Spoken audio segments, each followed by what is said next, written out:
Reservation को लेकर के चर्चा हुई है और उसके बाद जब जब चुनाव आया है हर चुनाव में महिलाओं को मिलने वाले इस अधिकार का जिसने विरोध किया है, जिसने विरोध किया है, देश की महिलाओं ने उन्हें माफ नहीं किया है। उनका हाल बुरे से बुरा किया है। लेकिन ये भी देखिए कि 24 के चुनाव में ऐसा नहीं हुआ। क्यों नहीं हुआ? ये इसलिए नहीं हुआ कि 24 में सबने सहमति इसको पारित किया तो ये विषय ही नहीं रहा। किसी के पक्ष में पॉलिटिकल फायदा नहीं हुआ, किसी का नुकसान भी नहीं हुआ। सहज रूप से जो मुद्दे थे उन मुद्दों के आधार पर चुनाव लड़ा, क्योंकि 24 में सब साथ में थे। कुछ लोग यहां हैं, कुछ लोग नहीं है, लेकिन सब साथ में थे। आज भी मैं कहता हूं, अगर हम सब साथ में जाते हैं तो इतिहास गवाह है कि किसी एक के राजनीतिक पक्ष में नहीं जाएगा। ये देश के लोकतंत्र के पक्ष में जाएगा, देश के सामूहिक निर्णय शक्ति के पक्ष में जाएगा और हम सब उसके यश के हकदार होंगे। न ट्रेजरी बैंक उसका हकदार रहेगा, न मोदी उसका हकदार रहेगा। यहां बैठे हुए सब हकदार रहेंगे। और इसलिए जिन लोगों को इसमें राजनीति की बू आ रही है, मैं चाहूंगा कि वो खुद के परिणामों को पिछले 30 साल में देख ले। फायदा उनका भी इसी में रास्ता दिखाता हूं। इसी में फायदा है कि जो नुकसान हो रहा है उससे बच जाओगे। और इसलिए मैं समझता हूं कि इसको राजनीतिक रंग देने की जरूरत नहीं है।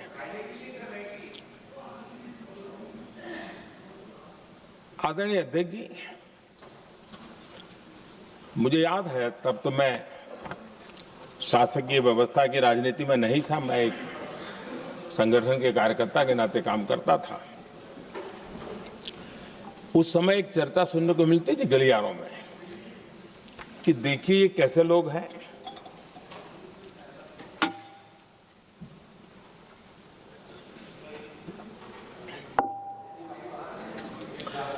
पंचायतों में आरक्षण देना है तो बहुत आराम से दे देते हैं,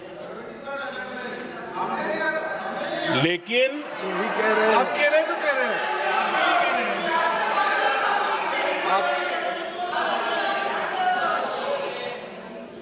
पंचायतों में आरक्षण देना है तो आराम से देते हैं, क्योंकि उसमें उनको खुद का पद जाने का डर नहीं लगता है।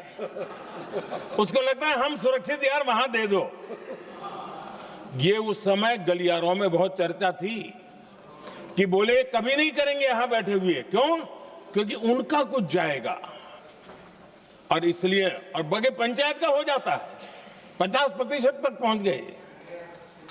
मैं राजनीतिक दृष्टि से और भी एक बात समझाना चाहता हूं साथियों।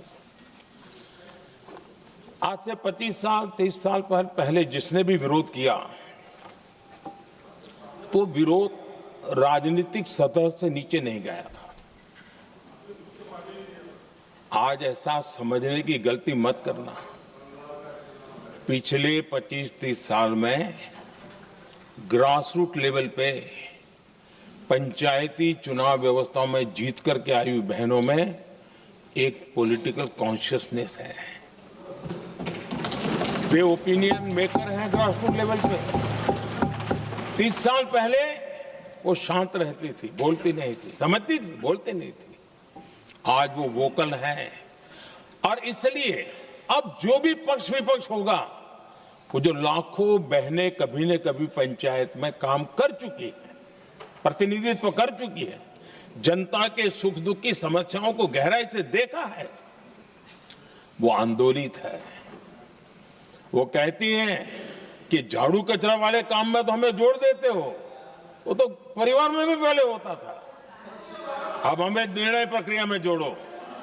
और निर्णय प्रक्रियाएं विधानसभा में और पार्लियामेंट में होती है।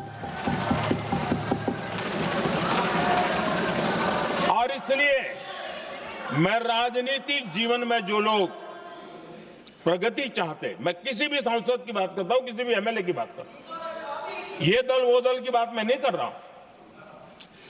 जो भी राजनीतिक जीवन में सफलतापूर्वक आगे बढ़ना चाहते हैं, उनको ये मान के चलना पड़ेगा कि पिछले 25-30 साल में लाखों बहनें ग्रास रूट लेवल पर लीडर बन चुकी हैं। अब उनके अंदर सिर्फ यहां 33% का नहीं, वहां भी वो आपके फैसलों को प्रभावित करने वाली है।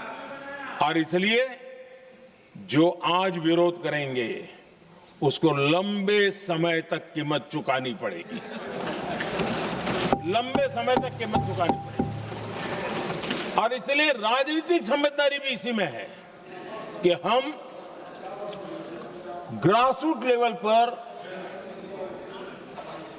महिलाओं की जो पॉलिटिकल लीडरशिप खड़ी हुई है, उसको आपने अब कंसीडर करना पड़ेगा।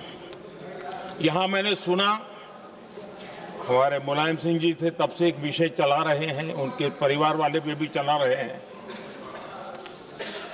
आप देश की बहनों पर भरोसा करो ना, उनकी समझदारी पर भरोसा करो।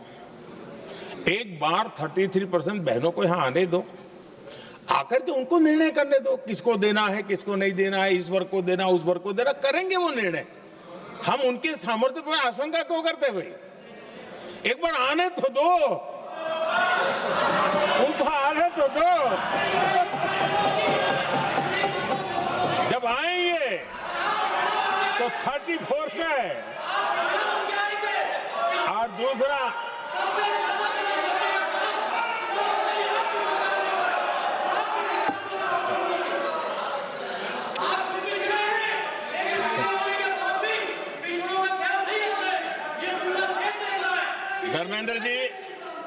धर्मेंद्र जी, मैं आपका बहुत आभारी हूं कि आपने मेरी पहचान करा दी। ये बात सही है, मैं अति पिछड़े समाज से आता हूं।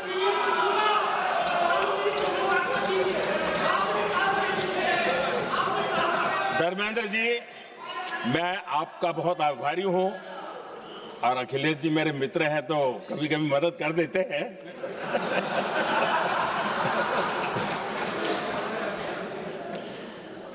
ये बात सही है कि मैं अति पिछड़े समाज से आता हूं, लेकिन मेरा दायित्व समाज के सबको साथ लेके चलने का है, और यही मेरे संविधान ने मुझे यही रास्ता दिखाया है। मेरे लिए संविधान ही सर्वोपरि है, और इसलिए और ये संविधान की ताकत है कि मेरे जैसा अत्यंत छोटे समाज का, अति पिछड़े समाज के व्यक्ति को इतना बड़ा दायित्व देश ने दिया।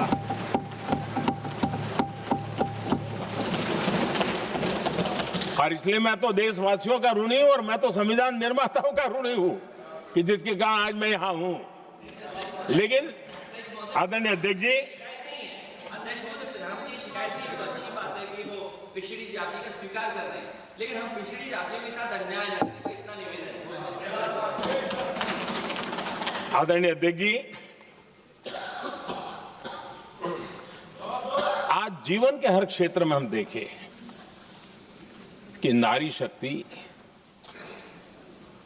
देश के गौरव को बढ़ाने वाले परचम लहराने में कहीं पीछे नहीं है जी। हम गर्व से कर सकें इस प्रकार से जीवन के अलग अलग क्षेत्रों में आज हमारी माताएं बहनें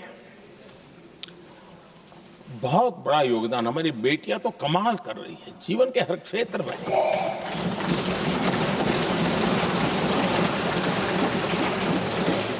इतना बड़ा सामर्थ्य, उसको हम हिस्सेदारी से रोकने के लिए क्यों इतनी ताकत खपा रहे हैं जी? उनके जुड़ने से सामर्थ्य बढ़ने वाला है। और इसलिए मैं आज अपील करने आया हूं आपके पास कि इसको राजनीति के तराजू से मत तोलिए। ये राष्ट्रहित का निर्णय है,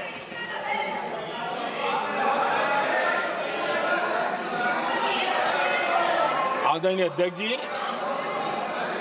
आज का हमारे सामने अवसर एक साथ बैठ करके एक दिशा में सोच करके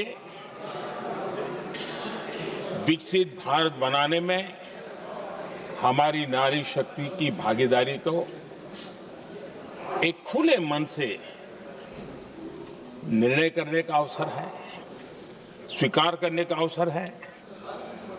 और मैंने जैसा पहले ही कहा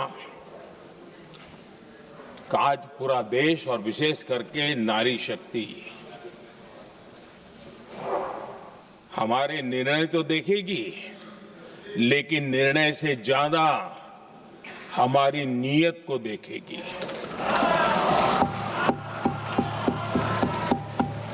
और इसलिए